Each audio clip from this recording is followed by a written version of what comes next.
Nous sommes ravis d'accueillir Charlotte Girard-Fabre, Mira Braganti et Sabine Terret pour un portrait de femme à destination de la Journée internationale de la femme. Nous souhaitons célébrer des portraits de femmes inspirantes, s'il en est.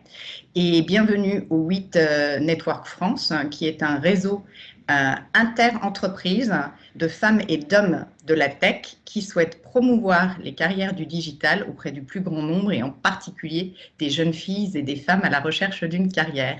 Bienvenue, je te passe la parole, Sabine. Merci de participer à cette vidéo.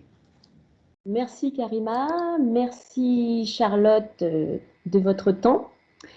Vous êtes une femme inspirante de par votre parcours dans le monde du sport, notamment parce que vous y êtes depuis votre plus jeune âge, votre expertise de juge-arbitre dans la discipline hockey sur glace, mais je ne vais pas en dire plus. Est-ce que vous pourriez vous présenter et revenir un petit peu sur votre parcours?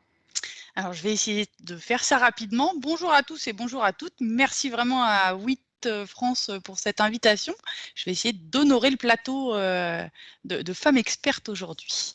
Donc, alors, qui suis-je? Charlotte Girard-Fabre, je crois que c'est écrit dessus, c'est comme le port salut. J'ai 2 ou 3 casquettes selon. La première, c'est bien sûr le sport de haut niveau, avec 6 championnats du monde et 2 Jeux olympiques en tant qu'arbitre international de hockey sur glace, mais j'ai commencé le sport très très jeune. À 18 mois, j'étais sur des skis.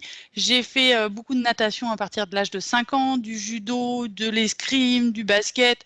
Je pratique toujours le hand au niveau pré-national et national. Donc, vous voyez, c'est une véritable passion et qui ne se limite pas à une seule discipline. Dans le monde de l'entreprise, ça fait 20 ans aussi que j'y suis dans le monde de l'entreprise. J'accompagne les managers, les start-upers, les dirigeants à plus d'efficience et de performance, tout simplement en ramenant le mindset du sport de haut niveau dans le monde de l'entreprise, autour de plusieurs piliers d'expertise, dont la prise de décision et la gestion des temps. Mais ce n'est pas une mince affaire. Et j'ai une troisième casquette qui me tient vraiment à cœur, qui est la casquette sociétale, je dirais politique dans le sens je m'engage pour tout le monde. Et là, je suis impliquée dans énormément d'associations pour promouvoir l'engagement citoyen, alors que ce soit dans l'arbitrage, seul des jeunes, vraiment partout, et ça me tient vraiment à cœur. Alors moi, j'aimerais revenir sur un point, sur le monde du sport et le monde dans l'entreprise. Pour moi, c'est des mondes pas si éloignés que cela. Et pour vous, pourquoi? Et c'est pareil, c'est des mondes de performance, je pense, et a fortiori après cette crise vraiment étrange qui a catalysé toutes nos émotions. Vraiment, le monde de la performance est ressorti partout. Peut-être celui du droit à l'erreur aussi. On s'est aperçu en entreprise qu'on avait peut-être le droit à l'erreur. Et ça, c'est plutôt pas mal. Moi, j'articule tout ça autour de 5 piliers d'expertise, donc la prise de décision. Quand je suis arbitre, je prends des décisions bornées dans un univers sous pression et puis en une fraction de seconde. C'est ce que sont amenés à faire les dirigeants, les managers et puis même le collaborateur. Il doit prendre des décisions toute la journée. La gestion des temps, dans le sport de haut niveau, on gère le match du week-end, les championnats du monde annuels, les Jeux olympiques tous les 4 ans, les temps forts, les temps faibles, entraînement, blessures. Dans le monde de l'entreprise, de temps en temps, on est quand même toujours dans l'urgence, mais on s'aperçoit de plus en plus avec cette crise qu'on est dans l'écologie personnelle. Il y a des temps pro, des temps perso, et qu'il faut articuler tout ça. Il y a la gestion des conflits, hein, dissocier l'émotion de l'urgence. Ça, on a compris ce que c'était au hockey sur glace. Le hockey sur glace, vous voyez, on n'arrête pas de se battre. Enfin, c'est l'image qu'on en a, mais ce n'est pas tout à fait vrai. Dans l'entreprise, je ramène ça, il y a toujours des tensions. En ce moment, on a tout sur la table du salon. Hein. On a le pro, le perso, les enfants, de ne pas pouvoir sortir. Il faut apprendre à dissocier l'émotion de l'urgence, tout simplement. Et puis, j'en reviens à cette écologie personnelle, cette rigueur à avoir. Et puis, on transfère aussi des compétences. Je pense que vous, là, derrière votre écran ou devant, je ne sais jamais comment on dit, en fait, derrière ou devant. Cette expression est très bizarre. Les deux, mon capitaine. Les deux. Bon, Derrière alors, et devant. si vous êtes devant cette petite vidéo, vous devez savoir que quand vous faites du jardinage le week-end, parce que c'est votre grande passion, et ben vous cultivez aussi une richesse intérieure et des compétences de patience et que vous pouvez ramener au travail. En fait, on a tous des compétences cachées et ça, j'aime savoir les révéler chez les collaborateurs. Et puis après, on a vraiment des engagements dans le monde du sport, comme dans la société, comme dans le monde du travail, les engagements de plus de diversité, plus de richesse, faire peut-être la part belle aux compétences et non aux diplômes. Enfin voilà, il y a plein de choses vraiment qui sont concomitantes entre le monde du sport et le monde de l'entreprise. Alors, j'aimerais revenir sur une petite notion, ou même plutôt deux notions. Cette notion d'urgence que vous citez et cette notion aussi de dépasser ses limites, parce qu'aujourd'hui, on voit que avec la crise, les femmes sont très impactées professionnellement. Qu'est-ce que vous pourriez leur dire pour que justement elles reprennent confiance en elles et surtout qu'elles ne lâchent rien? Alors, il faut jamais rien lâcher, mais j'ai pas la prétention de pouvoir emmener tout le monde avec moi comme ça. Mais en tout cas, je peux vous dire que j'étais une petite fille élevée dans un petit village de 800 habitants où il y avait une patinoire. Et c'est comme ça que j'ai commencé le hockey sur glace. Et au final, j'ai fait 6 championnats du monde et 2 Jeux olympiques. Donc peut-être que pas grand-chose est impossible. Et c'est bien de s'en rendre compte. On peut faire nos propres Jeux olympiques, hein. On n'est pas obligé d'aller pour de vrai chercher des anneaux olympiques comme j'ai là. Vraiment, il faut croire et oser en ce qu'on est et là où on veut aller.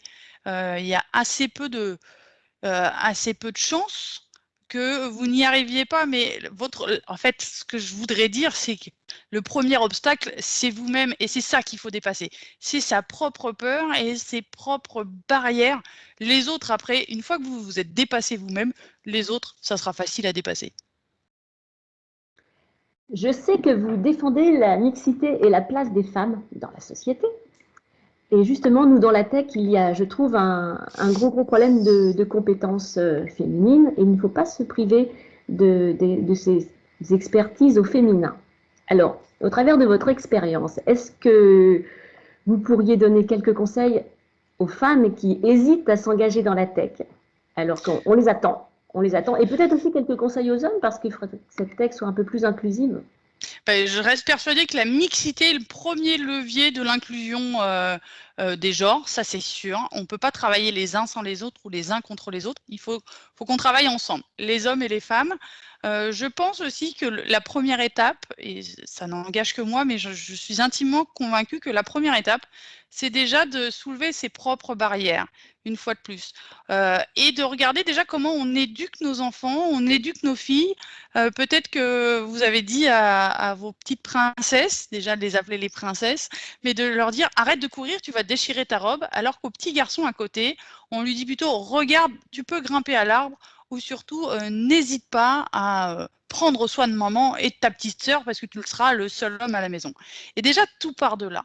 Et les astronautes, c'est toujours des garçons. Dans la tech, on ne voit que des rôles modèles masculins. Alors, heureusement, maintenant, on gratte un peu des rôles modèles féminins. Mais dépasser ces barrières, voir ce qu'on en fait déjà nous. Pourquoi, mesdames, vous, de 8, vous êtes arrivées à la tech et comment vous y êtes arrivées? Vous êtes toutes des rôles modèles. Donc, c'est vraiment de prendre ça et de pouvoir le diffuser au plus large. Oui, les filles sont aussi fortes en maths que les garçons et elles ne sont pas que faites pour la bio, parce que la bio, c'est du care. Voilà. On a le droit d'aimer faire du dev et aimer écrire des lignes de code quand on est une petite fille. Et il y a plein d'initiatives qui vont dans ce sens. Il faut vraiment les encourager. Je crois que c'est des mots qui vont nous rebooster. Karima, je te laisse prendre la suite. Écoutez, moi j'ai envie d'essayer de faire une synthèse.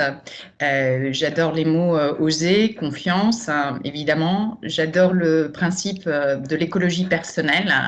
Charlotte et moi, on avait déjà parlé, mais j'ai découvert le concept avec elle et je trouve ça tout simplement hyper innovant, mais logique vu ta carrière de sportive. Merci pour ce témoignage inspirant. En effet, les racines des différences, elles sont quand même bien ancrées en nous et en particulier du fait de notre éducation. Donc, ouvrir son regard, se remettre en question, éventuellement questionner ses biais inconscients par rapport à la mixité et la diversité, ça me paraît primordial. Et puis, pour écouter tes paroles. Je dirais, il n'y a plus qu'à, mesdames, messieurs qui nous écoutez. J'espère que vous avez été complètement conquis par ce témoignage de femmes inspirantes. À très bientôt. Merci pour tout.